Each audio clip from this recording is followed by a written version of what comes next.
Statistical unit में का ही next topic है ये कोरिलेशन।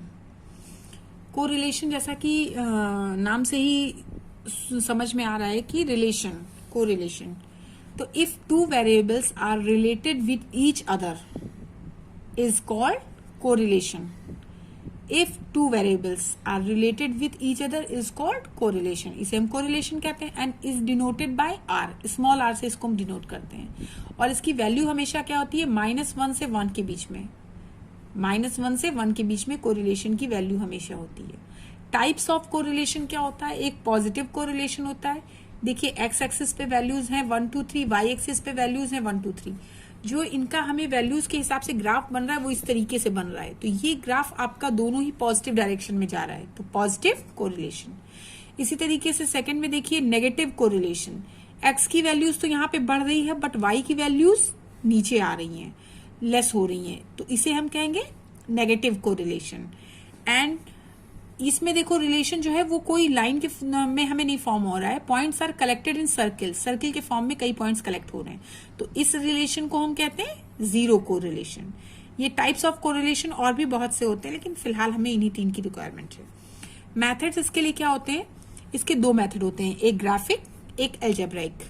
ग्राफिक के 2 पार्ट्स होते हैं, simple graph and scatter diagram. Algebraic में 3 टाइप्स होते हैं, Karl Pearson's, Spearman's rank differences and concurrent. Method 1 में जो ग्राफिक और ग्राफिक में जो सिंपल ग्राफ या स्केटर डायग्राम होते हैं, ये वाले होते हैं स्केटर डायग्राम। जो आपके सिलेबस में है वो हमें 2 चीजें पढ़नी है, 2 चीजें इंपॉर्टेंट है, एक कर्ल पियर्सन्स मेथड, एक स्पेरमैन्स रैंक डिफरेंसेस। ये 2 चीजें हमारी सिलेबस में है और दोनों इंपॉर्टेंट में है। डायरेक्ट ये भी फॉर्मूला बेस्ड क्वेश्चन है, कुछ भी लॉजिक नहीं है, कोई कॉन्सेप्ट नहीं है, डायरेक्ट फॉर्मूला अप्लाई करना है। हम पढ़ते हैं Karl Pearson's method to find R. R means correlation. अब देखो इस मेथड के फॉर्मूले को समझिए। R is equal to N summation X Y minus summation X into summation Y upon under root में, पहले अंडर रूट में है n into summation X square minus summation X का whole square into again under root n summation Y square minus summation Y का whole square. ये basic formula है, आप इसी फॉर्मूले को याद करेंगे तो सारे क्वेश्चंस कर्ल पियर्सन्स के इसी पे हो जाएंगे। इसको हम सिंपल फॉर्म में और अगर अरेंज करके करते तो हमें कई फॉर्मूले याद करने पड़ेंगे। इससे हम सिर्फ थोड़ा सा बड़ा है, लेकिन अगर ये फॉर्मूला याद करेंगे तो दूसरा कोई फॉर्मूला हमें नहीं याद करना। इस मेथड के लिए सिर्फ ये formula n summation X Y minus summation X summation Y upon एक ब्रैकेट है अंडर रूट में n के साथ summation X square minus summation X का whole square, second under root में n into summation Y square के साथ summation Y का होल स्क्वायर।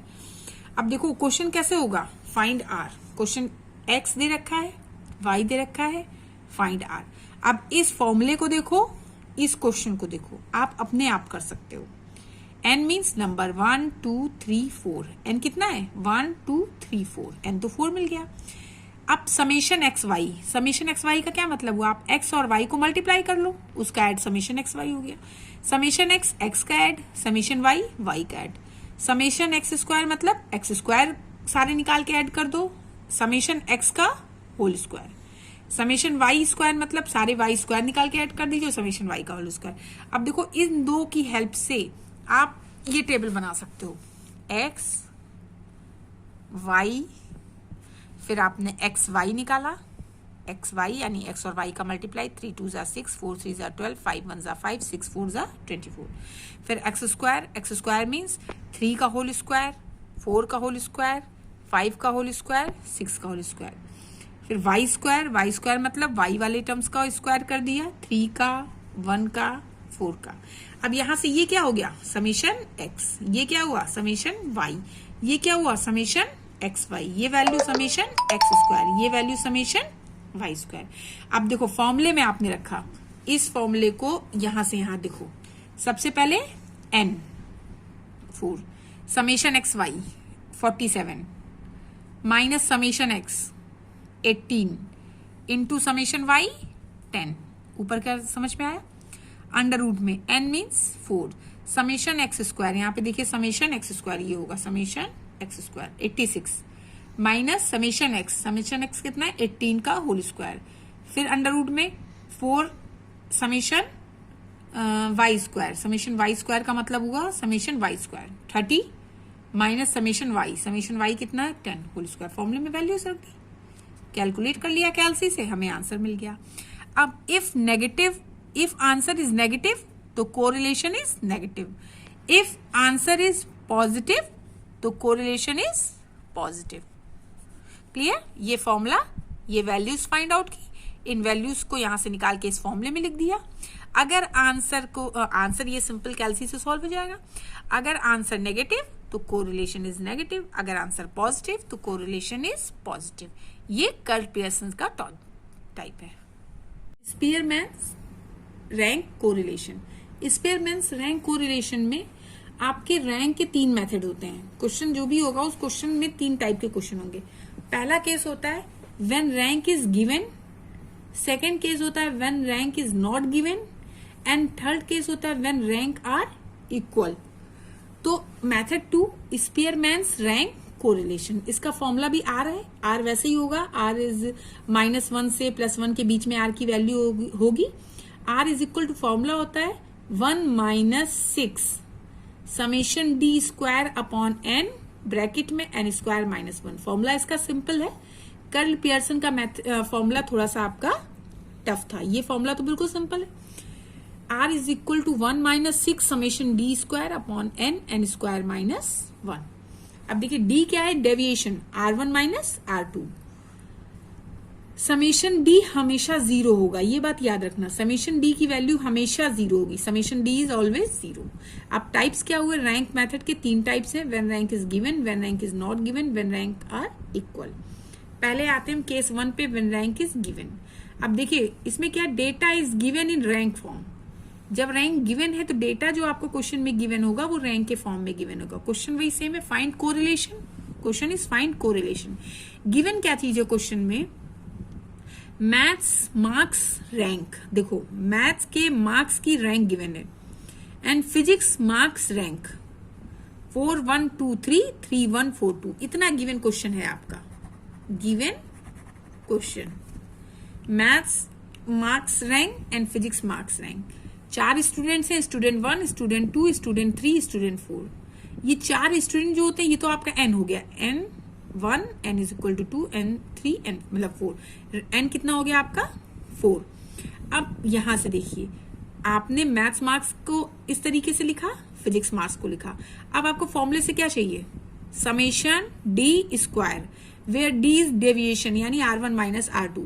तो सबसे पहले आप समेशन डी निकाल लो। समेशन डी क्या होता है, R1 - R2। तो 4 - 3 1, 1 - 1 0, 2 - 4 -2, 3 - 2 1। तो ये आपका आ गया समेशन डी R1 - R2। अब देखो बताया था ना समेशन डी हमेशा 0 होता है, जरा चेक करके देखो इसको, 1 + 0 1 और ये 1 2 हो गया और ये -1, समेशन डी 0, यानी ये केस सही है। अगर समेशन डी 0 है तो इसका मतलब आपका क्वेश्चन सही चल रहा है। अब डी स्क्वायर समेशन फॉर्मूले के लिए हमें क्या चाहिए, एक n चाहिए, देखिए यहां से क्या चाहिए, बस n चाहिए और डी स्क्वायर चाहिए। तो आपका समेशन डी 0 होने पे आपने अब डी स्क्वायर निकाला। डी स्क्वायर क्या हुआ, 1 का 1 स्क्वायर, 0 का 0, -2 का 4 एंड 1 का 1, 1 1 2 4 6, समेशन डी स्क्वायर 6 आ गया, फॉर्मूले में रख दिया। 1 - 6 समेशन डी स्क्वायर कितना आया 6, ये फॉर्मूला है, ये फॉर्मूला लिखा है। तो 1 - 6 समेशन डी स्क्वायर 6 आया अपॉन 4 n हो गया, n स्क्वायर यानी 16 - 1 यानी 36/60। सिंपल कैलकुलेशन किया, आंसर पॉजिटिव आया। पॉजिटिव आंसर का मतलब कि that is physics and maths both are good. Positive answer का मतलब होता है कि दोनों सब्जेक्ट में मार्क्स आपका गुड है। तो आंसर क्या आ गया, R is equal to 0.4 positive. अब एक बार फिर से रिवाइज करा रहे हैं, क्वेश्चन है R1 - 6 summation D square upon n square -1। Summation D R1 - R2 होता है, आपने समेशन डी देख लिया 0 है, डी स्क्वायर निकाला, फॉर्मूले में वैल्यू रखी, आंसर आ गया। Now case 2, when rank is not given.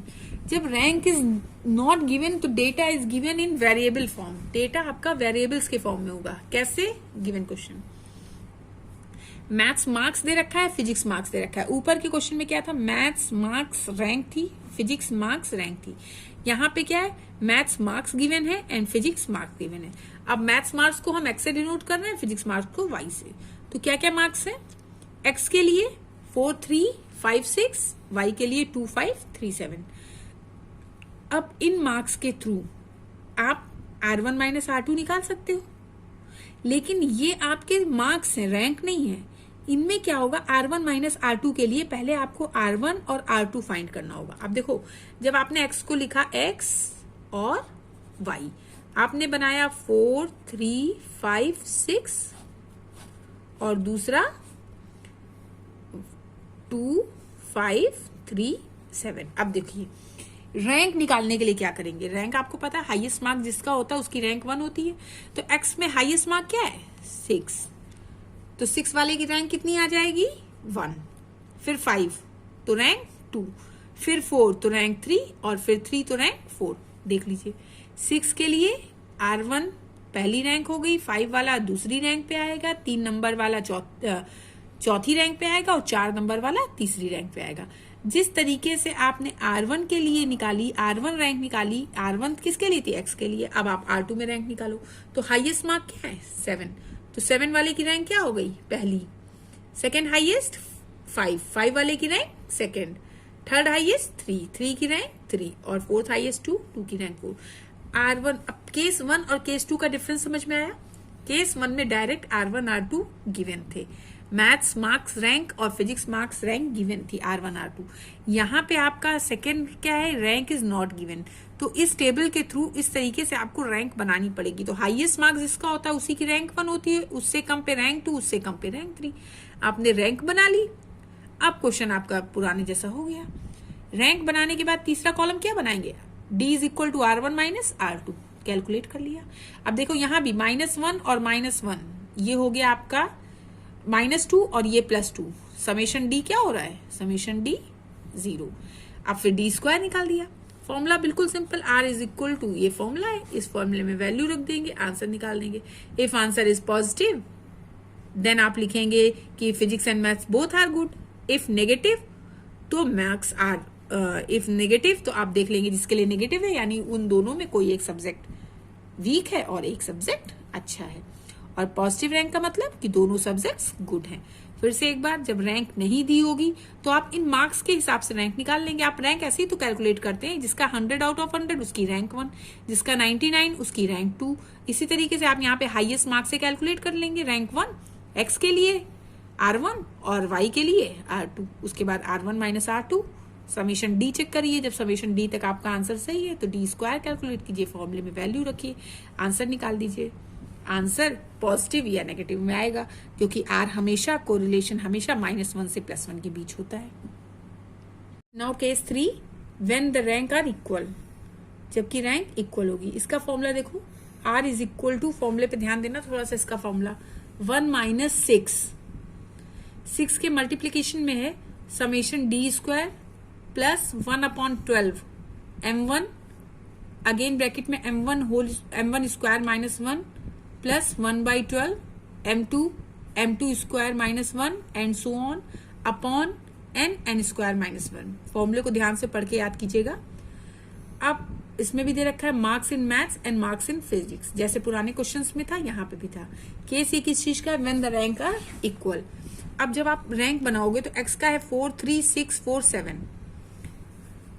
And y के लिए 5 6 7 5 8। अब आप R1 कैलकुलेट करो। R1 मीन्स x के लिए सबसे हाईएस्ट मार्क्स क्या है, 7, तो 7 की रैंक 1। सेकेंड हाईएस्ट 6 के लिए रैंक 2 हो गई। इसके बाद 4 मार्क्स 2 जगह हैं। 2 जगह का मतलब कि एक कोई रैंक 3 होगी, एक कोई रैंक 4 होगी। तो जहां पे रैंक इक्वल हो गई, 2 के लिए रैंक इक्वल हो गई, तो वहां पे याद रखना, अब रैंक 1 हो गई है, रैंक 2 हो गई, हमें रैंक 3 और 4 चाहिए। तो आप क्या करेंगे, 3 और 4 को ऐड करके अपॉन 2 कर देंगे। 7 अपॉन 2 मीन्स 3.5। 4 के लिए रैंक 3.5, 4 के लिए रैंक 3.5। तो जहां जहां 4 होगा वहां रैंक 3.5। इस चीज को एक बार फिर से ध्यान से देखो। अगर 7 मार्क्स के लिए रैंक हो गई 1, 6 मार्क्स के लिए रैंक हो गई 2, अगेन 4 मार्क है, तो इन दोनों के लिए रैंक 3 और 4 होगी, तो आप 3 + 4/2 कर देंगे, यानी 7/2 यानी 3.5। तो 4 के लिए रैंक 3.5 एंड अगेन 4 के लिए रैंक 3.5। इस चीज को ऐसे मैंने एक्सप्लेन किया है। In X series 4 is 2 times, in X series 4 is 2 times, then common rank क्या हो जाएगी 3 + 4/2 यानी 7/2 यानी 3.5। ये जो इन एक्स सीरीज में 4 इज 2 टाइम्स होता है, ये जो 2 टाइम्स होता है ये M1 होता है। अब आप वाई सीरीज में आ जाइए, 5 6 7 5 8, हाइएस्ट 8 है, 8 is 1 rank, 7 is 2 rank, 6 is rank 3। अब 5 और 5 अगेन 2 बार आया, अब 3 तक रैंक हो चुकी है, 1 2 3, तो अब रैंक हमें क्या चाहिए 4 एंड 5। तो आप 4 और 5 को ऐड कर दो, बाई 2 कर दो, वो रैंक हो जाएगी। तो 5 4 9/2 यानी 4.5। तो 5 के लिए रैंक 4.5, अगेन 5 के लिए रैंक 4.5। वैसे लिखा इन Y series 5 is 2 times, their common rank 4 + 5/2 9/2 4.5। Clear है। रैंक जो रिपीट है वो जिस नंबर पे है, तो जिस नंबर पे है उन दोनों को आपस में ऐड करके बाई 2 कर देंगे, वो उस नंबर के लिए रैंक हो जाएगा। एक्स के लिए 3.5 आ गया 2 बार और वाई के लिए 4.5। अब ये जितने टाइम्स आता है, जैसे 2 टाइम्स आ रहा है, तो M1 क्या हो गया 2 और M2 इज 2। अगर ये एक्स सीरीज में 4 3 बार आता तो आपका क्या लिखते M1 इज 3 या M2 इज 3। तो 2 टाइम्स, ये जो टाइम्स होता है ये M1 M2 होता है, ये ध्यान रखना। अब फॉर्मूले में क्या है समेशन D², D क्या है फॉर्मूला देखिए समेशन D², D क्या है R1 - R2, आप निकाल लेंगे। फिर आगे जो फॉर्मूला कंटिन्यू है वो M1 और M2 है, और नीचे N है, N आपको पता है। M1 M2 क्या है, एक्स सीरीज में 4 जितने बार रिपीट होगा वो M1 है, और वाई सीरीज में 5 जितने बार रिपीट होगा वो M2 है। अब आपने फॉर्मूला लिखा R = 1 - 6 समेशन D²। फिर से टेबल में आते हैं, R1 निकल गई, R2 निकल गई, अब D आप निकाल देंगे, R1 - R2 R1 - R2 R1 - R2 R1 - R2 R1 - R2। यहाँ भी वही केस फॉलो होगा। ये देखिए -1 और -1 मिलके -2 हो गया, और ये +2 मिलके 0, समेशन D इज ऑलवेज 0। उसके बाद आपने D² निकाला, D² को वैल्यू को ऐड कर देंगे तो समेशन D² आ जाएगा, क्या हो जाएगा 4 1 5 और 1 6, समेशन D² इज 6। फॉर्मूले में रखा 6, समेशन D² की जगह 6 + 1/12, M1 की जगह आपका क्या है 2, M1² - 1, तो M1² का मतलब क्या हो गया 4 - 1 यानी 3, फिर 1/12, M2 कितना है 2, फिर M2² यानी 2 2 4 - 1 अगेन 3, तो ये 3 2 6, ये 3 2 6, ये 6/12 1/2 हो गया, ये 6/12 1/2 हो गया। तो 1 - 6 ऐसे उतारा, ये वाला 6 + ½ + ½ ऐड कर देंगे, कैलकुलेशन कर लेंगे, सिंपल कैलकुलेशन वही उसी तरीके से देख लेंगे। If answer is positive that means both subjects are good, और if answer is negative that means one subject is good.